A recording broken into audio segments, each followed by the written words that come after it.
भारती और हर्ष लिम्बाचिया के केस में एनसीबी ने अपने 2 अफसरों को सस्पेंड किया है। विभाग को शक है कि जमानत दिलाने के लिए उन लोगों ने इस तरह की प्रक्रिया करी। किस तरीके से देखते हैं आप इसे? जी, ऐसा है, हमारे देश में जयचंदों की कमी नहीं रही है। अगर हमारे देश में बड़े बड़े क्रांतिकारी और वीर पुत्र पैदा हुए हैं तो ये बात इतिहास गवाह रहा है कि हमारे देश में इस तरीके के गद्दारों की कोई कमी नहीं रही है, जो कुछ पैसों के लिए अपने दीन ईमान ही नहीं अपने घर को भी बेच देते हैं।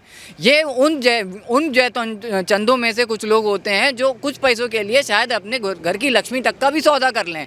और आप देखिए, जिस तरीके से भारती सिंह ने बाहर आकर के 2 उंगलियां दिखाई थी, उसका मतलब साफ था कि हमको तो हमारे ठेकेदार बचा के ले गए। क्यों? हमने आपके 2 पिट्ठू प्यादे खरीद लिए, अब आपका जो दम पड़े कर सकते हैं, आप कर लीजिए। तो इसी बात को मद्देनज़र रखते हुए एनसीबी ने दोबारा से एक कोर्ट में एक पिटीशन डाल दी कि भैया हमें इनकी जो बेल मिली है ये हमें रद्द करानी है, क्योंकि इस बेल को मिलने में हमारे ही अफसरों का सबसे बड़ा हाथ रहा है। और आज अगर हम देखें कि एनसीबी अगर अपने ही गिरेबान में झांक रही है और अपने आप के अंदर एक सेल्फ करेक्शन कर रही है, तो ये काबिल तारीफ़ है। आज जब एक आम इंसान ने, आम जनता ने इस चीज़ का अंदाज़ा लगाया कि हम आम जनता, वो आम जनता है जो 2 रोटी खा करके चैन की नींद सो सकते हैं क्योंकि हमारी मेहनत की रोटी होती है वो। दूसरी तरफ ऐसे चेहरे बाहर आए, भारती सिंह जैसे, इनके पति देव जैसे, चाहे वो दीपिका पादुकोण हो, चाहे वो इनका सारा अली खान हो, श्रद्धा कपूर हो, ऐसे चेहरे जब बाहर निकल के आए तो हमको पता चला कि हम आम जनता और इनके बीच में एक सबसे बड़ा अंतर है ड्रग्स का। आज इन लोगों के पास अरबों खरबों की संपत्ति है। कोई इनसे पूछे कि तुम एक फिल्म से 2 करोड़, 3 करोड़, 12 करोड़, 50 करोड़ कमा रहे हो, तुम्हारे पास अरबों खरबों की संपत्ति आई कहाँ से? आप लोगों ने इतनी संपत्ति बना के रखी है तो कैसे बनाई है, उसका आज हम लोगों को जवाब मिल रहा है। आप देखिए, भारती सिंह बाहर निकलते ही साथ वी का निशान दिखाती हैं, जैसे बहुत बड़ा काम करके आई हैं उन्होंने, तो जैसे कोई कहते हैं सल्तनत जीत ली हो जैसे।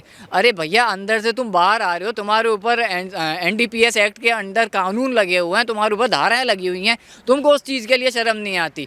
ऐसे बेशर्म लोगों को हमारे समाज के अंदर तिरस्कृत करते हुए इस तरीके से बाहर फेंकना चाहिए कि आने वाले समय में कोई भी एंटरटेनर, जी हाँ ये एंटरटेनर है, इन लोगों को कोई हीरो हीरोइन बुलाने की ज़रूरत नहीं है। ये सिर्फ मात्र एक एंटरटेनर हैं। जिस तरीके से एक सर्कस में जोकर खेल दिखा करके पैसा कमाता है और हम उसे एंटरटेनर मानते हैं, उसी तरीके से ये लोग एंटरटेनर हैं। ये एंटरटेनर अगर किसी तरीके के ड्रग्स में लिप्त हैं और ये बाहर निकल के आ रहे हैं और उसके बाद ये अपने आप को फ्लॉन्ट करना चाहते हैं कि भाई हमने कर दिखाया, अब आप क्या कर सकते हो, तो इनको ये बताने के लिए ही एनसीपी ने ये स्टेप उठाया था कि तुम जिसको फ्लॉन्ट कर रहे हो वो तुम्हारा बाप नहीं है, वो तुम्हारे बाप का भी बाप है। तुम्हारी गर्दन नहीं पकड़ेगा, तुम्हारे बाप की गर्दन पकड़ेगा सीधे। और उस बाप को जो दाऊद वहाँ बैठा हुआ है ना, और उसके गुर्गे जितने यहाँ पल रहे हैं, चाहे इस ठाकरे सरकार के अंदर हो चाहे बाहर हो, जितने गुर्गे पल रहे हैं उन सब के कपड़े उतार के नंगा करा जाएगा इन लोगों को, एक एक करके। और अगर इनको लगता है कि ये छूट जाएंगे, भैया गलतफहमियों में जी रहे हो अभी भी तुम। मैं कह रहा हूँ बॉलीवुड का पूरा खात्मा कर दिया गया है, केवल एक पॉइंट रह गया था, वो भी आज हमारे सामने आ गया है योगी जी की वजह से। ये बॉलीवुड को पूरी तरीके से ख़त्म कैसे करी जाए। अब जो यूपी में इंडस्ट्री सेट होगी उसके अंदर तुम तस्करी करके दिखाओ। यहाँ ये तस्करी क्यों कर सकते थे? क्योंकि यहाँ पे पोर्ट बने हुए हैं। भैया बॉम्बे से भी, वो कराची से भी आराम से आ सकती, दुबई से भी आराम से आ सकती, घुमा फिरा के ये लोग पहुँचा देते थे। लेकिन अब क्या होगा? अब तुम अगर तस्करी करते हो, गलती से यूपी में पहुँच गए ना, तो इतना जाने रखना कि यूपी के अंदर कारें बहुत जल्दी पलट जाती हैं और बताया भी नहीं जाता। उसके बाद केवल एक रिपोर्ट लिखी जाती है कि दुर्घटनावश ये बंदा निपट गया। तो जितने भी हमारे महाराष्ट्र के अंदर गुर्गे बैठे हुए हैं ना, ये जो दाऊद के गुर्गे बैठे हुए हैं, मैं उनको आगाह करना चाहूँगा कि जिस संत महात्मा से तुम पंगे ले रहे हो वो तुम्हारे बाप का भी बाप है। जहाँ तुम्हारे बाप की पैदाइश शुरू नहीं हुई थी वहाँ पे हम लोग तुम्हारे को लंगोट बांधना सिखाते थे। और अगर तुम्हें लगता है कि हमारे देश की नस्ल तुम खराब कर लोगे इन 2-4 टुच्चे लोगों को लेकर के, चाहे वो शाहरुख हो, सलमान हो, आमिर हो। आज आप देखिए, अगर शाहरुख खान का आपने चेहरा बिना मेकअप के देखा होगा, एक नंबर का गंजेड़ी लगता है। सामने से तो आकर के खड़ा हो जाए तो आपको लगेगा कि भिखारी की शक्ल इससे ज़्यादा अच्छी है। बनते हैं अपने आप को किंग खान। अबे काय के किंग और काय के खान हो तुम लोग केवल एक ड्रग तस्कर हो, ड्रग पेडलर हो। तुम्हारा काम केवल ड्रग्स देश तक पहुंचाने का है, देश की नस्लों को पहुंचाने का है ताकि वो बर्बाद हो जाए। और जो तुम औरंगजेबी अपना मकसद लेके चले हो ना, अकबर बनाने का, हुमायूं बनाने का, यहाँ पे हर एक युवा को वो कामयाब करा सको। लेकिन आज जिस तरीके से तुम लोगों की दबती हुई नस के ऊपर हमने हाथ रखा है, हमारी सेंट्रल एजेंसीज ने हाथ रखा है, और अगर उस चीज़ को बाहर निकालने के लिए कोई इंसान अपने वतन से, अपने सर्विसेज से, अपने धर्म से गद्दारी करेगा तो उस गद्दारी की सज़ा भी उसको मिलेगी। कुछ समय के लिए सही हमें दुबई को फॉलो करना चाहिए, गद्दारी की सज़ा भी मौत हो जाए हमारे देश में। अंकुर जी, इसके बाद एनसीबी ने जो है पिटीशन डाली है अदालत में और उनसे जो है कस्टडी की मांग करी है और ज़मानत को खारिज करने के लिए कहा है। वहीं अदालत ने अब सवाल किया है भारती से कि आप वजह बताइए कि हम आपको गिरफ्तार क्यों ना करें। जी बिल्कुल, देखिए एनसीबी ने अगर आगे आकर के ये बोला कि हमें इनकी कस्टडी चाहिए तो कुछ ना कुछ इनके रिकॉर्ड्स में से एनसीबी को ज़रूर मिला होगा या मिलने की आशंका होगी। एनसीबी में बैठा हुआ हर एक इंसान एक आईपीएस आईएएस क्रेडिट का बंदा है। उनके पास जो दिमाग है, मेरे को नहीं लगता कि ये सड़क छाप ड्रग इस लोगों के पास 1% भी होगा। और रह गई बात कि उनके एडवोकेट से अगर सुप्रीम कोर्ट ने पूछा है तो ठीक है, एक लीगल पैटर्न होता है, कोर्ट अपने पैटर्न के हिसाब से चल रही है, वो ठीक है। लेकिन मुझे नहीं लगता है कि इनके जो एडवोकेट भी होंगे वो इतने सक्षम होंगे या भारती सिंह को इतनी सक्षम होंगी कि वो कोर्ट को वजह बता पाएँ कि हमें अरेस्ट क्यों ना किया जाए, हमें कस्टडी में क्यों नहीं लिया जाए। भैया दामाद बनाने का चलन चल रहा है महाराष्ट्र के अंदर। दीपिका पादुकोण की बारात निकाली गई थी, सारे जितने छोटे छोटे थे उन सब की बारात निकाली जा रही है। अब मेरे को लग रहा है जिस तरीके से अर्जुन रामपाल का नाम सामने आया था, उनकी गर्लफ्रेंड गैब्रियल का नाम सामने आया था, फिर उनके जो भाई हैं उनको अरेस्ट भी किया गया था, मुझे ऐसा लग रहा है कि ऐसे कई सारे नाम एनसीबी की लिस्ट में आ चुके हैं। दूसरी बात, भारती सिंह के अरेस्ट होने के बाद जिस तरीके से एनसीबी के ऊपर हमले किए गए थे, इस चीज़ ने एनसीबी के शक को और पुख्ता कर दिया था कि कहीं ना कहीं ये शायद दाऊद का इम्पोर्टेंट गुर्गा है जो यहाँ से लेके ऊपर तक ड्रग को पेडल करने का काम करता है। और कबूलनामा उन्होंने खुद कर दिया। नहीं तो मैं आपको गारंटी दे सकता हूँ, अभी अगर भारती सिंह इस बात को कबूल नहीं करती कि मैं ड्रग्स पेडलिंग भी करती हूँ, मैं ड्रग्स कंजम्पशन भी करती हूँ, शायद पेडलिंग ना भी करती हूँ वो, लेकिन अगर वो ये कबूल नहीं करती तो तख्तियाँ लेकर के ये अभी फिर से आ जाते सड़कों पे कि हमारी इंडस्ट्री को बदनाम किया जा रहा है। अब मैं जानना चाहूँगा वो 6.5 फीट का अमिताभ बच्चन किधर चला गया अपनी 4 फुट की बीवी को लेकर के, जो आकर के राज्यसभा में कहती है कि अब हमारी थाली में छेद है।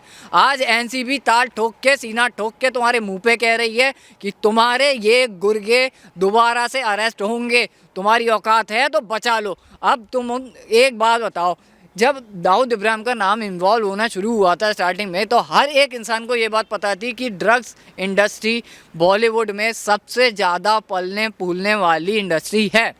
उसके बावजूद भी तुम लोगों ने आकर के जिस तरीके के स्टेटमेंट दिए हैं, चाहे वो जया बच्चन हो, चाहे वो अमिताभ बच्चन हो, चाहे वो XYZ कोई भी हो, बड़े से बड़ा या छोटे से छोटा कलाकार, आज कोई भी आकर के क्यों नहीं कहता है, इस बात को एक्सेप्ट क्यों नहीं करता है कि तुम्हारी खोखली बॉलीवुड इंडस्ट्री के अंदर गंदगी और सिर्फ गंदगी भरी पड़ी है। चाहे वो ह्यूमन ट्रैफिकिंग हो, चाहे वो ड्रग्स का कनेक्शन हो, चाहे वो टेररिस्ट लिंक हो, हर एक चीज़ में तुम लोगों का नाम है। क्यों है? अब तुम लोगों में से किसी का भी चेहरा नहीं आएगा सामने। अब कोई आकर के ये नहीं बोलेगा कि भैया हमारी इंडस्ट्री में छेद हो रहा है या आम जनता ने इस तरीके से हमारे बारे में बोलना शुरू कर दिया। क्यों? क्योंकि इन्हें मालूम है ये गलत जगह पे खड़े हैं। आज अगर हिंदुस्तान की जनता इनको जूते मार रही है तो इसलिए मार रही है क्योंकि ये गलत है। अगर आज हम कहते हैं, वो तो योगी जी का बहुत बड़ा दिल है जो उन्होंने ये कहा कि हम बॉलीवुड इंडस्ट्री वहाँ ख़त्म नहीं कर रहे। हालांकि आम जनता का मूड तो यही है कि भैया बॉलीवुड महाराष्ट्र बॉम्बे के अंदर कोई भी पिक्चर बनेगी और लॉन्च होगी तो उसको पूरी तरीके से फ्लॉप किया जाएगा। मैं बताना चाहूँगा ये बात कि यूपी और बिहार और हमारे एमपी के क्षेत्र से कई लोग हैं जो बॉलीवुड में ट्राई करने के लिए बॉम्बे जाते थे। अब क्योंकि वो इस क्षेत्र से जाते थे, उनके साथ दुर्व्यवहार भी किया जाता था, उनको नकारात्मक तरीके से देखा जाता था। आप ये देखिए हर एक भाषा की, हर एक रीजन की अलग अलग फिल्म इंडस्ट्री बनी हुई है। अगर कोई फिल्म इंडस्ट्री नहीं बनी हुई है तो वो हमारे देश की देवनागरी लिपि की जो मेन हिंदी की इंडस्ट्री थी वो हमारे यूपी में जो होनी चाहिए थी वो नहीं बनी हुई थी, क्योंकि हिंदी इंडस्ट्री हमारी बनारस की देन है। तो अंकुर जी, अगर जब हिंदी भाषी अगर क्षेत्र में इधर बन जाती है तो क्या लगता है आपको, बॉलीवुड में जिस तरह से ड्रग्स का चल रहा है, डी गैंग का, माफियों का लगातार पता चल रहा है, बड़े बड़े चिट्ठे खुल रहे हैं, यूपी में आने के बाद कहीं ना कहीं वहाँ पर कुछ कमी आ सकती है इन चीज़ों में? या एक और सवाल भी ये खड़ा होता है कि अगर यूपी में इस तरह की चीज़ें आती हैं तो क्या यूपी में भी इस तरह से चीज़ें, ड्रग्स वगैरह के लोग और ड्रग पेडलर्स, इन सब चीज़ों की बढ़ोतरी हो सकती है कहीं ना कहीं स्टेट में, तो यूपी में भी खतरा हो सकता है फिर? जी देखिए, ऐसा है, अगर आपके घर का मुखिया तगड़ा है ना तो आपके घर को सब सीधा करके चल सकता है वो। आप देखिए कि महाराष्ट्र के जो मुखिया हैं वो बिल्कुल ही लफंडर निकले एक नंबर के, उनके बस का कुछ दिख नहीं रहा है। मुझे लगता नहीं कहीं से कहीं तक उनके अंदर शिवाजी या मराठाओं वाला खून बह रहा है। लेकिन जो यूपी का मुख्यमंत्री है हमारा, उसके खून के अंदर कितनी गर्मी और कितनी नरमी है ये तो मेरे ख्याल से ओवैसी साहब से पूछ लें तो ज़्यादा अच्छा बता देंगे। वो 15 मिनट वाला स्टेटमेंट जो उन्होंने दिया था, बहुत अच्छा जवाब उनको मिला था। तो मुझे ऐसा लगता है कि हमारे देश के जो सीएम है, सॉरी देश के कह रहा हूँ, यूपी के जो सीएम है योगी आदित्यनाथ जी, उनकी जो नज़र है वो बाज की तरह रहती है। अगर वो कहीं देखते हैं कि कहीं कोई गलत काम हो रहा है तो वो उस पर बाकायदा झपट्टा मार के उसको एक तरीके से शुद्ध कर देते हैं। जैसे कि हाथरस केस में देखा आपने, जैसे कि वो दुबे साहब को पकड़ा था, उनका केस देख लीजिए। अगर ऐसा मुख्यमंत्री किसी प्रदेश का होगा तो मुझे नहीं लगता कि किसी दाऊद के बाप में भी दम होगा कि हिंदुस्तान की धरती पे आके यूपी में ड्रग्स का बिजनेस कर लें, पहली बात। दूसरी बात, अगर हमारा मुख्यमंत्री इतना ज़्यादा सतर्क है कि वो जानता है कि हमारी जनमानस के लिए कौन सी चीज़ अच्छी है, कौन सी चीज़ बुरी है, तो वो उसके ऊपर इतना तगड़ा एक्शन रखेगा। आपको याद होगा पीछे नोएडा में भी ड्रग्स पकड़ी गई थी। वो क्यों पकड़ी गई थी? वो इसीलिए पकड़ी गई थी क्योंकि उस प्रदेश का जो मुखिया है वो इतना सतर्क है। ठाकरे साहब की तरह नहीं कि तुम्हारे पोर्टों पे आकर के ड्रग्स उतर रहे हैं, वहाँ से आगे भी जा रही हैं, कहीं से भी आ रही है तो तुम्हारे पोर्ट पे उतर रहे हैं, तुम्हें पता ही नहीं चला, तुम तो खुद भांग चाट के सो रहे हो, तुम्हें पता ही नहीं भैया तुम्हारे प्रदेश में हो क्या रहा है। लेकिन योगी आदित्यनाथ का जितना रिकॉर्ड पीछे रहा है, चाहे वो गोरखपुर का आप उठा के देख लीजिए, चाहे वो यूपी का सीएम बनने के बाद से देख लीजिए, चाहे वो सीए प्रोटेस्ट को हैंडल करने का तरीका देख लीजिए, मुझे नहीं लगता कि ड्रग्स मामले में कोई भी गुर्गा इतना दम रखता होगा कि वो यूपी के अंदर आकर के ड्रग्स पेडल कर ले। वो तो बहुत दूर की बात है, आप ड्रग्स को लेकर के केवल यूपी बॉर्डर क्रॉस भी करोगे तो आपकी गर्दन दबोच ली जाएगी।